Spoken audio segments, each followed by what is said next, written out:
Amen. Tayo po lahat ay magpasalamat sa Panginoon dahil binigyan tayo ng lakas at kalusugan upang tayo po ay sama-sama ngayong hapon. Amen po. Praise the Lord. God has given us the strength. Amen. Nawawala. Yung deck. Okay. Praise God. Hallelujah. And once again, I want to greet you a blessed afternoon to each and every one of you. And even me tonight, this afternoon. And even those who are joining us online, please stay tuned and stay with us. And be blessed. Amen. Hallelujah. Glory to God. And if you are here, the last time I shared the Word of God, I talk about Jubilee year. Amen? Ako po ay nag-share noon about Jubilee year and about the release of the Israelites. And today, this is just a continuation of our sharing about the Jubilee year. But it's no longer a release. Amen? Mamaya makikita po ninyo kung ano ang ating pag-uusapan. Praise God. And you know what? When I was in high school, from first year to third year, I am sure those who were born Gen X, Pastor Reggie, Kuya Pogi, and maybe even Gerald, Pastor Oscar. We had this curriculum before that. We have to undergo the youth development training. You know what? Youth development training. And this is the basic military training as part of our curriculum. It is the subject where we are taught on how to do some basic military drills, and if we made a mistake at that time, pag kami ay nagkakamali, ang commander po namin or yung leader po namin shouts, "As you were!" Yung ibig sabihin is manumbalik. Ayan, nakikita niyo po sa screen. That is the term "as you were," which means back from the beginning and start all over the drill again. Amen. So, literally, Ashur means is a military command signifying a return to the previous state or activity. Often after a brief interruption or a period of attention, informally, it can be mean to continue with what one was doing or to disregard a previous statement and return to the original course of action. Amen.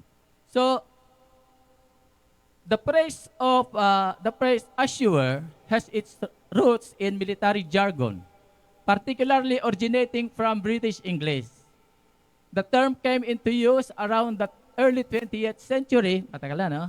In military commands, informing troops to revert or to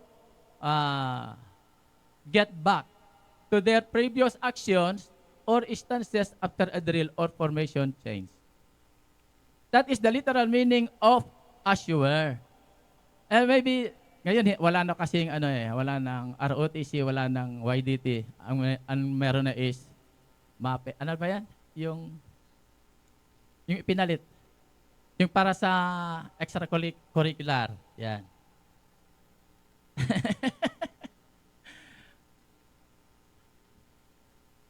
Nakalimutan ko na. Yun, community service na po. So, but here, we are talking about the word or the phrase Ashur. If there are literal meanings about Ashur, there are also spiritual concept about the phrase Ashur. First is, return to your true self. As we can see, bumalik sa iyong tunay na sarili. It could be interpreted as a prompt to shed superficial layers of identity and reconnect with one's core self or control. This resonates or disconnects with the idea that spiritual growth involves cutting or shedding and limiting beliefs, yung mga beliefs and behaviors to reveal one's internal inherent nature. which is often described as pure, loving, and connected to a higher level period of destruction. Next, spiritual concept of assure is return to a specific spiritual practice. Pag nakikita po natin ang Tagalog niyan, bumalik sa isang particular na spiritual na gawain. So, I know and I believe, lahat po tayo ngayon ay tuloy-tuloy po ang ating mga spiritual na gawain. Amen po. Amen. Hallelujah. Glory to God. This might refer to returning to a regular meditation, practice, prayer, or other spiritual routine after or a deviation. It emphasizes, it describes the importance of consistency and discipline in spiritual development, suggesting that returning to a practice routine can help one maintain a sense of groundedness and connection. Ibig sabihin po, return to a specific spiritual practice po kung ano ang ginagawa natin dati, but there are times na parang naglelelo po tayo. So, the term assure ay binabalik tayo kung ano po ang dati nating gawain. Amen po. Kung ano ang pinagkakagustuhan nating gawin before. Especially when we were still young or still new in yung bagong convert po tayo. Nandun po yung fire sa ating mga puso na talagang tuloy-tuloy. Kung paari lang sana lagi na tayong nandun sa presence ng Lord. Pero dahil kung minsan hindi natin naiwasan, mayroong mga pagsubok sa buhay, ay medyo naglelelo po tayo. But it says here, assure, return to a specific spiritual practice. And we have the verse here. Let's read Leviticus chapter 25, verse 13 to 17. In verse 13 says, in this year of Jubilee, each of you shall return to his property, and if you make a sale to your neighbor or buy from your neighbor, you shall not wrong one another. You shall pay your neighbor according to the number of years after the Jubilee, and he shall sell to you according to the number of years for crops. Verse 16. If the years are many, you shall increase the price, and if the years are few, you shall reduce the price, for it is the number of the crops that he is selling to you. You shall not wrong one another, but you shall fear your God, for I am the Lord your God. Hallelujah. The Lord bless His very word for today. Let's pray. Father God in heaven, in the name of Jesus, Lord, we thank you for your unwavering love and faithfulness to your children as we gathered here again this afternoon, Lord God. May we ask for your forgiveness and all our sins, Lord God, iniquities before you, Lord. Hallelujah. Thank you, Father God, for your forgiveness, and may you let the presence of the Holy Ghost to lead and guide us in all things we are going to do today, Father. Give us wisdom, knowledge, and understanding, Lord God, as we listen to your word this afternoon, Father God. All this we ask. In Jesus' name we pray. Amen. Hallelujah. So, as we have read in the passage in Leviticus chapter 25, verse 13 to 17, but let's focus on verse 13. Which says, in the year of Jubilee, in the year of Jubilee, every Israelite is returned to their ancestral land. So we will focus on that every Israelite is to return to their ancestral land. This is a year of Jubilee, and that time, that is the topic or that is the theme na magkakaroon po ng pagbabalik sa sariling lupain, and that is, some says, that is the restoration of their inheritance. Amen po. This signifies a complete restoration of property ownership. Yung pagkakabalik ang ilang sariling lupain. Amen po. Ensuring that no family loses their inheritance permanently. Na hindi ito due to death or other circumstances.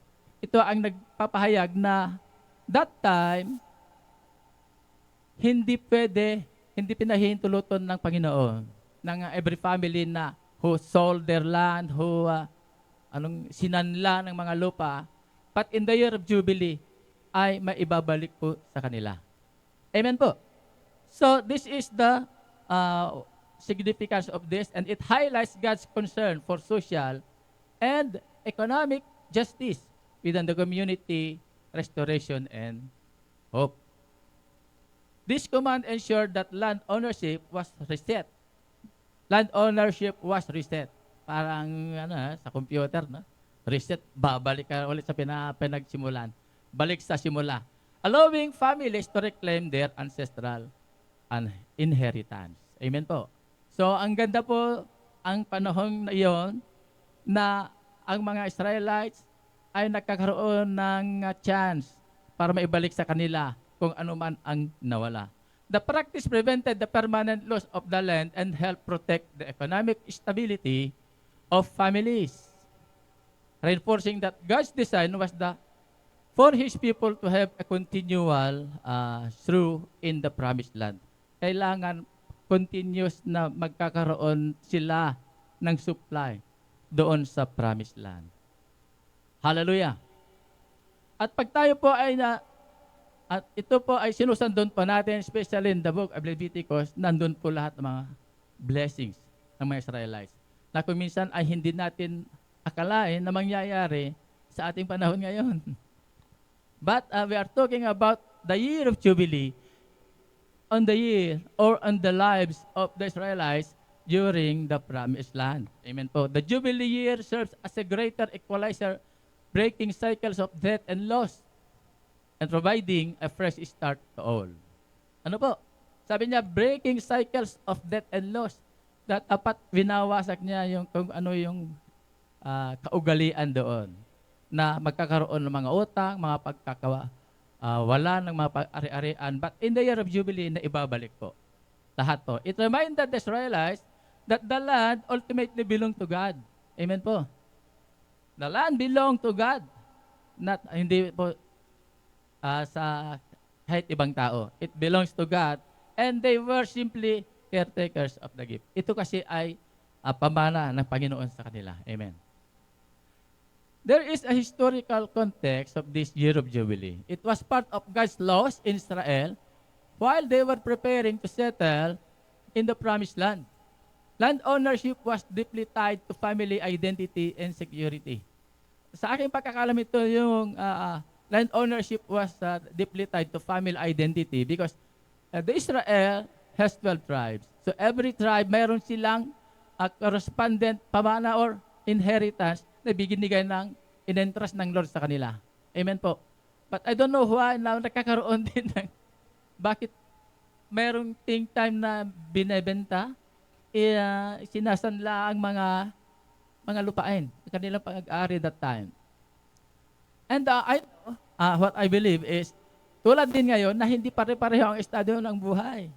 Di ba? Meron ding hindi masyadong maganda ang crop, yung harvest nila in that particular year, kaya nasi-short sila. And to make them survive, is kailangan mangutang or isanla.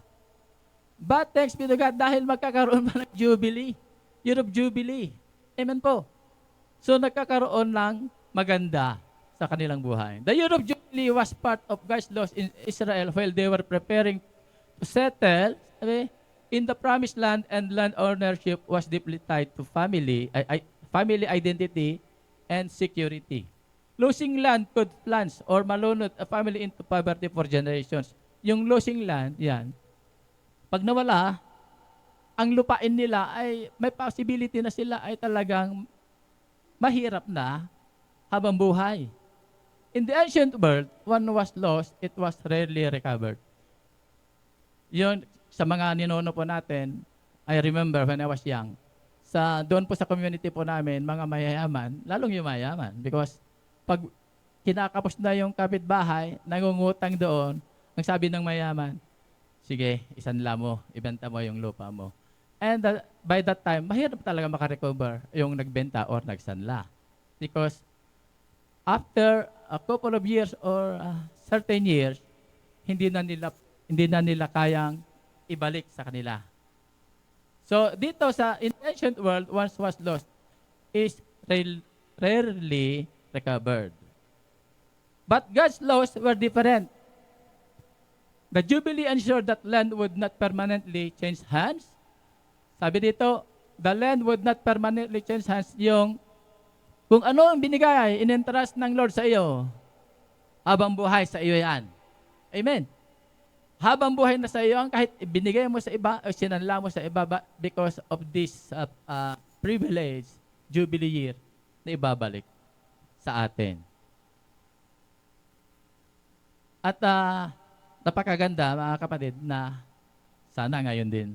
But I know and I believe nangyayari din sa mga Kristiyano ngayon. Amen po. The command was revolutionary compared to the practices of surrounding nations, where land ownership was absolute and rarely changed. The Israelites were called to live differently, recognizing that the land was a gift from God, not merely a commodity to be bought and sold indefinitely. The Jubilee was God's way of preventing social inequality from becoming entrenched and ensuring that every family had the opportunity to thrive or prosper. So dito, makikita natin, ibang nations, ganun ang practices nila. Kapag binenta mo na, mahirap mo nang ibalik. But, God's law, ang favor ng Lord sa atin, in this year of Jubilee, iba. Dahil nandun yung grace. Amen po. Nandun yung favor po sa atin. Hallelujah. And there's also a theological context about this, or theological implication about this verse, Leviticus chapter 25, verse 13. It highlights God's heart for justice, restoration, and hope. The command to return to one's property every 50 years shows that God's concern goes beyond spiritual matters. Amen po. Hindi lang sa spiritual na konsepto at ibigay ng Lord sa atin, kundi sa material na bagay din. Amen po. He cares deeply about the physical and economic well-being of His people. The Jubilee year embodies God's desire for fairness and balance, ensuring that no family was left without hope or the means to start over. Amen. So theologically, this verse underscores the principle that everything belongs to God and humans are merely stewards of His creation. Hallelujah. By mandating the return of lot, God is teaching His people about grace and second chance. Magkakaroon ng pagkahabag at pangalawang pagkakataon. It reflects a picture of redemption where what was lost can be restored. The Jubilee points forward to the ultimate restoration that God offers. Hallelujah. Reminding us that His plans include both spiritual and physical renewal. Amen. And alam niyo mga kapatid, this verse, it's a literal connections or literal na nangyari sa mga Israelites. But how about how it connects, how it relates to our loving God? How does this verse relates to a loving God? Leviticus 25 verse 13 reflects a loving God who cares deeply about His people's needs. By establishing the year of Jubilee, God was providing a system of protection and hope, ensuring that His people were never without the opportunity to rebuild and renew. Hallelujah. This relates to God, and this command shows that God is not different to the struggles of life. Hindi po tayo naiiba sa struggle ng buhay po natin. Instead, He actively works to create systems that promote fairness, dignity, and hope. Amen. God's love is evident in His desire to see people flourish, The Jubilee year was not just about economics. It's about restoring people to their rightful place in the community and allowing them to reclaim their God-given identity. Amen. Hallelujah. So hindi lang po tayo binigay ng Lord about economics sa buhay po natin. This verse also relates to our loving God and in restoring us our God-given identity. Hello? Amen. Means that understanding of who we are. Ano? Maintindihan natin na kung sino tayo as individuals created and valued by God. Tayo ay nilalang at tayo ay binavalue ng Panginoon. Assures us of our value, purpose, and belonging in God's family, offering a foundation of love and significance that is eternal and unchanging. Amen.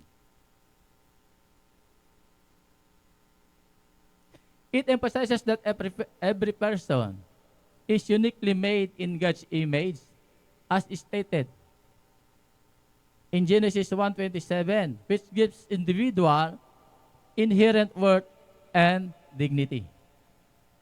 And this identity is further enriched through a relationship with Jesus Christ. Those who believe are invited to become children of God. So ultimately, brothers and sisters, our God-given identity assures us of our value, purpose, and belonging to God's family, offering a foundation of love and significance that is eternal and unchanging. And one powerful example of God's restoration of identity is in the Bible is found in the story of Peter. Naniniwala ba tayo na si Peter ay isang once parang na-lost niya kung ano ang identity niya sa Panginoon? Because one time, especially around his denial, one time, nagkakaroon sila ng conversation. This is the story of Peter. Amen po. And who is Peter anyway? Peter is Jesus' closest disciple. Nakikita po natin sa screen. Peter denied him 3 times. And also, he is the fishers of men. Peter lost his identity as one of the core leaders of main disciples of Jesus. Amen. As we all know, Peter was one of closest disciples. And during the Last Supper, Peter boldly claimed that he would never deny Jesus. It is in the John 13:37. Yet when Jesus was arrested, alam natin about the story of how Peter denied Jesus. Peter denied him 3 times. What did he say? What did Jesus say at that time? Sabi niya, Peter said, I will follow you.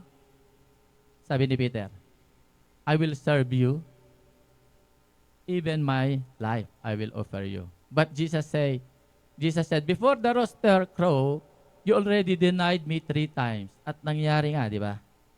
So by this time, at this moment, Peter lost his identity as one of the core leaders or main disciples of Jesus.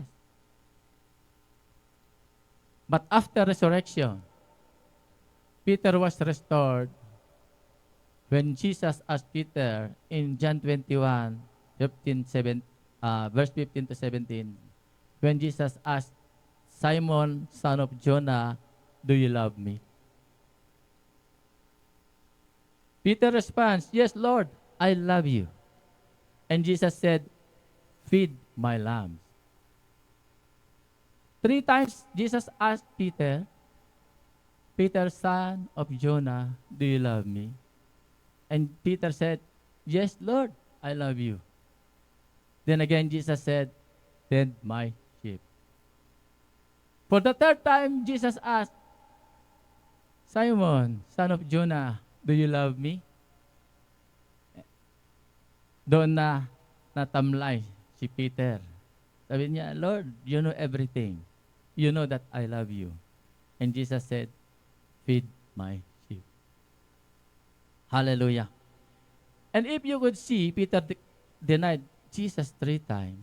Jesus also asked him 3 times to affirm his love and mirror restoration. Peter's confidence was broken, but Jesus reaffirms his calling as a shepherd and leader. That is his spiritual identity. God doesn't define us by our failure. Remember that. God doesn't define us by our failures, but by our calling. Hindi niya tinitignan kung nadadapa tayo. Hindi niya tinitignan kung tayo ay nalulunod sa mundo. But dito sabi niya, God define us by our calling. Restoration often includes affirming love and purpose. True restoration brings people back into relationship like Peter and the Lord Jesus Christ being the servant and the master, responsibility and trust. Hallelujah. Here we see how this verse relates to our loving God. How about Jesus? How this verse connects to our Lord Jesus? Jesus Christ is the ultimate fulfillment of the Jubilee's promise restoration, as we see in Luke chapter 4, verse 18 to 19. Here, Jesus announces that He has come to proclaim freedom for the prisoners and the recovery of sight to the blind, declaring the year of the Lord's favor, a greater reference to the Jubilee. Jesus offers the ultimate restoration, setting us free from the bondage of sin and restoring us to a right relationship with God. Hallelujah. Just as the Jubilee restored people, returned people to their land, the Israelites returned to their land, Jesus also restores us to our spiritual inheritance. As children of God, in Christ we are given a new identity and the promise of eternal life. The themes of liberation, forgiveness, and restoration found in the Jubilee are fully realized in Jesus, who brings the ultimate freedom and hope to all who believe. Hallelujah. So what is our spiritual inheritance? Our spiritual inheritance refers to the tangible legacy passed down through generations that shapes a person's faith, values, belief, and sense of purpose. It often comes from family, community, or cultural traditions and can influence how someone connects with the divine, views the world, lives their lives. Amen. It also includes relationship with God as His children. It says here, you are no longer a slave but a son. And if a son, then an heir through God. That is in Galatians 4:7. So, our relationship with God as His children, that resonates our connections or restoration on God's presence. Amen. This verse beautifully encapsulates the relationship between believers and God, emphasizing our transformation from being slaves to sons and daughters. Hallelujah. And this passage highlights the intimate relational change that occurs through faith in Jesus Christ. As children of God, bilang anak ng Panginoon, we are no longer bound for the constraints of the law. Hindi na tayo binigkis o yung blinablak ng batas or yung pagkatakot. But we are adopted into God's family as heirs. Amen. This status of being God's children brings with it our privilege and responsibilities. When we say privilege, it includes experiencing God's love, receiving His grace, and having access to His promises. Nakakaroon na tayo We are given the privilege or yung pagkakataon, ma-enjoy, ma-experience ang pagmamahal ng Panginoon sa atin. Amen po. Tanggapin ang kanyang biyaya at nagkakaroon tayo ng access. Ano ba ang privilege natin? Bilang Kristiyano, nagkakaroon tayo ng privilege na nagkakaroon ng direct access sa ating Panginoon. Amen po. And what is our responsibilities then? Meron din tayong pag meron tayong pribilehiyo, meron din kaakibat na responsibilidad. Amen po. And our responsibilities is include reflecting His character in our lives. Kailangan we should be a Christ-likeness Christian. Obeying His word, sharing His love with others. Hallelujah. Also includes eternal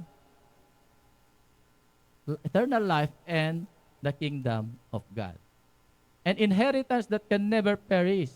Ito, ang pamana na hindi na ito na sisira, spoil or fade. This inheritance is kept in heaven for us.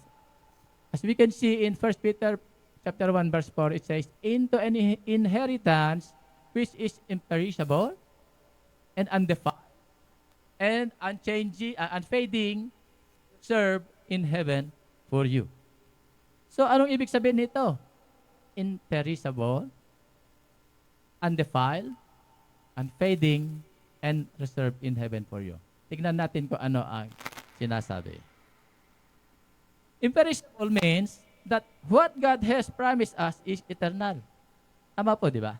Kung ano ang pinangako ng ating Panginoon, ito is panghabang buhay yan. Hindi po nababago. Ang pangako ng Panginoon ay naibinigay niya po sa atin even before, during those time that the Israelites entered the promised land. From then until now, hindi pa nababago ang kanyang pangako sa atin. It cannot decay or diminish over time. Unlike earthly possessions that can lose value or be destroyed, our inheritance in heaven is lasting and secured. Hallelujah. Undefiled. This describes purity and holiness. Means when we say undefiled, hindi ito na undefiled na hindi ito nabibigyan ng ibang kahulugan or hindi ito na dudumihan. Amen po. It is not tainted by sin or corruption. It reflects the perfect nature of God's kingdom, which is full of goodness, righteousness, and truth. Hallelujah. That is undefiled. Hindi ito nabibigyan ibang or hindi ito nadudumihan. Walang sabi doon, walang halong dumi. Purong malinis. Amen. Hallelujah. Undefiled, organic daw, sabi ni Madam. Yes. Amen po. And the next is unfading. What is unfading anyway? Unfading, it highlights the everlasting beauty and glory of what awaits in heaven. Ayan. It highlights the everlasting. Walang hanggang kagandahan, kumikinang, ang naghihintay po sa atin sa langit. Hallelujah. Unlike earthly glory that can fade, sabi, our inheritance retains its brilliance and splendor forever. Ang glory po natin dito sa lupa, tulad namin ni Pogi, pag kami po nananalo, may glory kami, di ba? Best player, ganyan. Pero for the game lang, hindi po eternal or ano yan, hindi po lagi because every game lang. But here, this unfading, ang sinasabi ng Lord dito na beauty and glory na naghintay sa atin this is everlasting. Amen po. Reserved in heaven. This assurance let us know that our eternal reward is kept safe by God Himself. Ang ganda. This is really nakaka-overwhelm, di ba? Na meron nang in-reserve ng Lord sa atin sa kalangitan. It is a personal gift from God. This is personally binigay ng Lord sa atin. Tayong lahat na nananampalataya sa Panginoon, prepared and maintained by His power and love. Hallelujah. This concept of eternal life and the kingdom of God is a cornerstone of Christian hope. It underscores the true faith in love, in Christ Jesus, we are part of the divine plan that extends beyond our temporal existence. We are invited to live with the expectation of this eternal inheritance, allowing it to shape our lives, decisions, and devotions to God. Hallelujah. And there are also a lot of examples of spiritual inheritance in the Bible, but I will just give you just two character. Amen po. So first is Abraham, the origin of spiritual inheritance by faith. In Romans 4:3 says, Abraham believed God, and it was credited to him righteousness. And his spiritual inheritance, righteousness by faith. We all know that Abraham is our father of faith. Hallelujah. Glory to God. And the legacy, ano po legacy? He became the father of many nations, and all who believe are counted as his spiritual descendants. Hallelujah. How about, ang lesson po diyan is spiritual inheritance begins with faith, not bloodline. Next is David, heir of the spiritual kingdom. Our key verse there is Samuel 7:16, and we just read. Your house and your kingdom shall be made sure forever before me. And this is his spiritual inheritance. God gave David an everlasting covenant, fulfilled in Jesus, the son of David. And who is David anyway? David is a man after God's own heart. So meron silang pagkakaiba. Abraham is the father of faith, and David is the man after God's own heart. The legacy of David's lineage leads to the Messiah. And his heart of God set a spiritual standard. Meron tayong nakikita dyan na lesson, obedience and devotion can lead to generational spiritual blessings. Amen. Hallelujah. Now, church, we have been heard about those restorations from the Israelites, how God relates of this restoration, and how this restoration relates to God. How about us? How about us, church? How does restoration related to our spiritual journey? As we all know, the concept of restoration is very relevant to our spiritual journey as Christian. Amen? It is the time when debts are forgiven, slaves are freed, and property is restored to its original owner. And there are four significant keys that restoration resonates, connects deeply in our spiritual lives. First is spiritual renewal and freedom. It says there, the meaning of spiritual renewal and freedom says there, provides a fresh start and liberation from bondage. Our personal spiritual journey in Christ begins with a profound renewal. When we accept Jesus as our Lord, our Savior, we experience a liberation from the bondage of sin.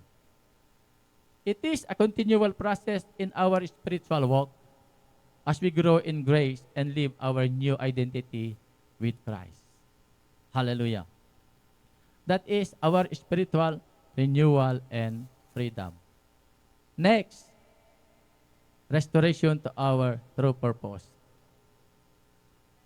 Our spiritual journey involves being restored to the purpose God intended for us. Ano po ang nilagay ng ating Panginoon sa atin? Ano ang purpose ng ating Panginoon sa atin? Ano ang true purpose ng ating Panginoon? So that the purpose, Lord, what is the purpose of God intended for us? First is to serve Him, right? To serve Him with all our hearts. That is the purpose. With all our soul, with all our mind, and with all our strength.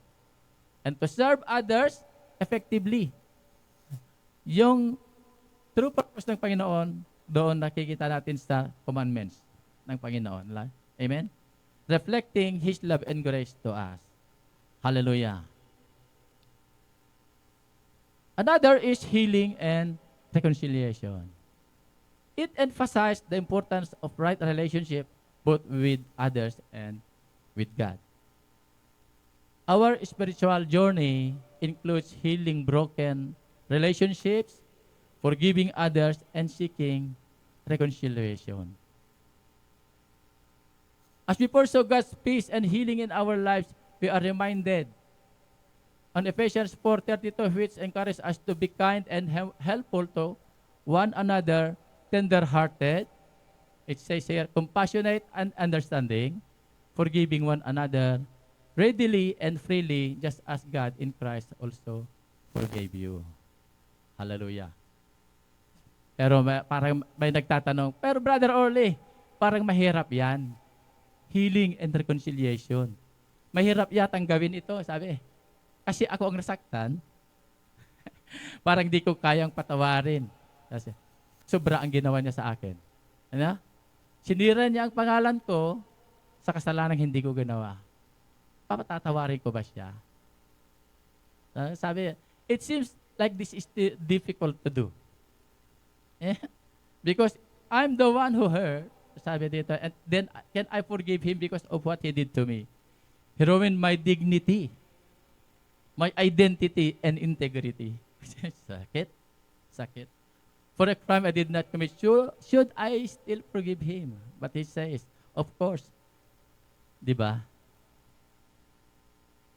Of course, we still need to forgive and love the person who hurt us. Because according to the scriptures, the children of God need to know how to forgive and love the person who hurt us, even though the one they caused in our heart is very painful.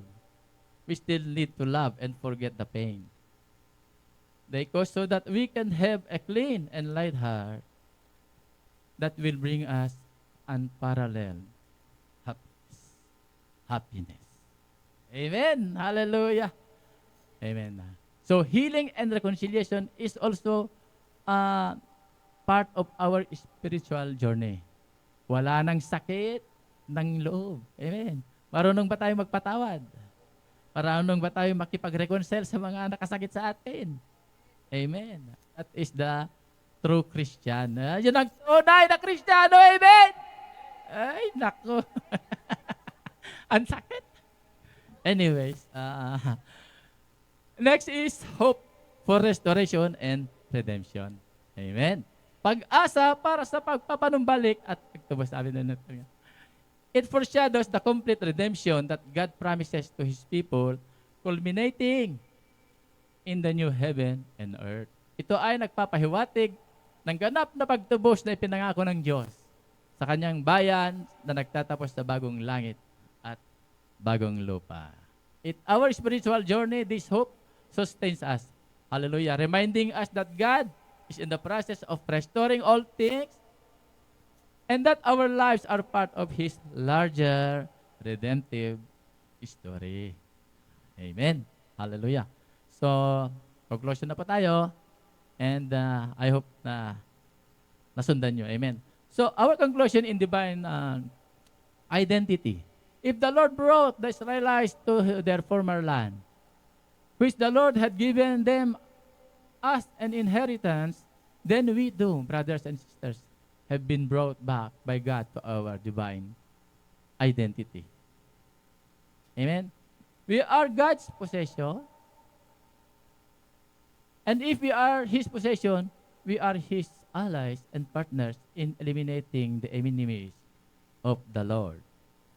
The Israelites were given a second chance to reuse and cultivate their lands because the Lord did not want them to be slaves to others forever.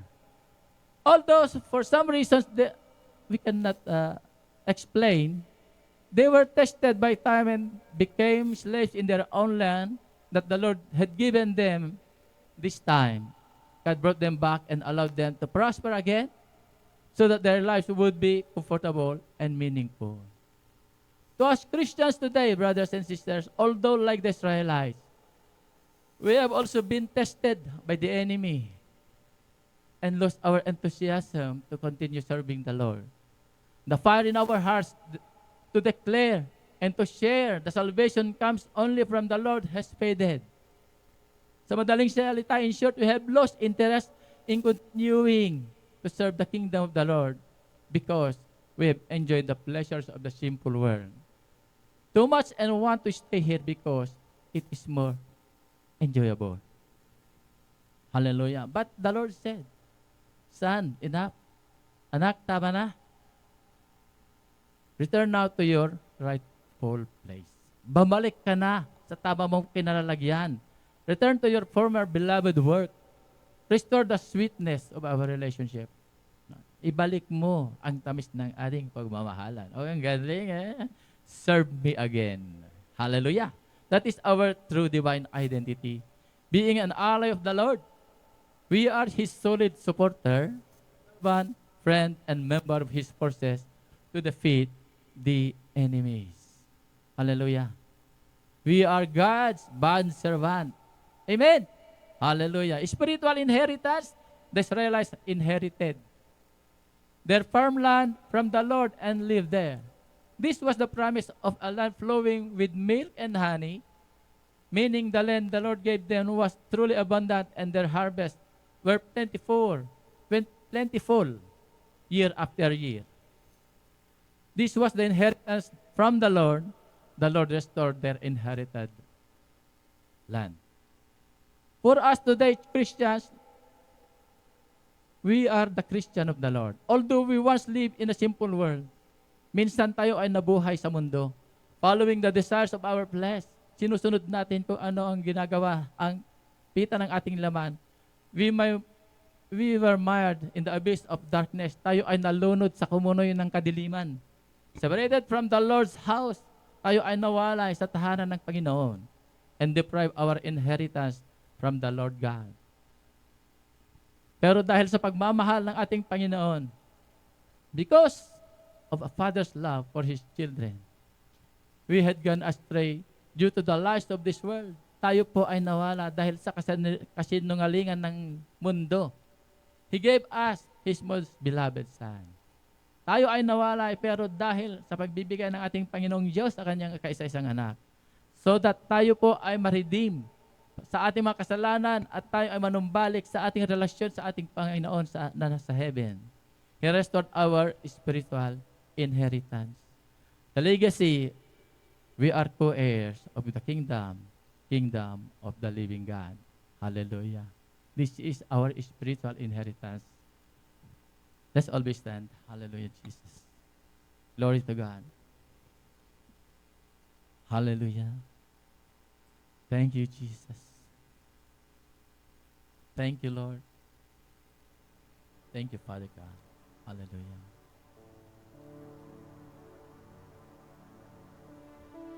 Church, at this time, I know and I believe some of you still struggling in life,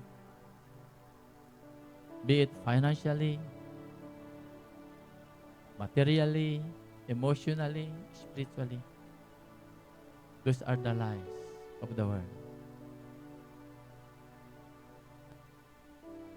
I know and I believe that today is the time of your restoration. As the word say, assure. Magsimula kang muli. Babalik ka muli kung saan ka nagsimula sa paglingkod sa Panginoon. Ang karapat-dapat ka, kapatid, that today, you will enjoy the goodness. You will enjoy the everlasting joy na binibigay ng Lord sa kanyang mga anak. The true identity of a Christian is in God only. And the true spiritual inheritance is in Jesus. Hallelujah. Because we are the co-heirs, heirs of the kingdom. Hallelujah. Kailangan i-enjoy natin. Kailangan ma-enjoy po natin. Only what we have to do, surrender everything to God. Kung ano man ang pinagdadaanan mo ngayon, kung ano man ang mga balakid sa inyong pamumuhay, kung ano man ang mga hadlang sa iyong paglilingkod sa Panginoon, give them all to Jesus because today is the day of your restoration. Assure, kung saan ka nagsimula, gawin mo ulit. Hallelujah. Lord, maraming salamat po sa binigay mong mensahe sa hapong ito, Panginoon. Truly, Lord God, it is very timely sa amin na ito ang panahon na kami po ay magpatuloy na maglingkod po sa iyo. Kahit anuman pagsubok sa buhay, kami po ay pagpapatuloy pa rin dahil alam namin na mayroon kang binigay, inilaan sa amin na reward sa heaven para sa iyong mga anak. Hallelujah. Lord, we thank you. Thank you, Lord. We honor you, Lord God. We glorify thy name. Everybody says, hallelujah. In Jesus' name, amen. Glory to God. God bless everyone.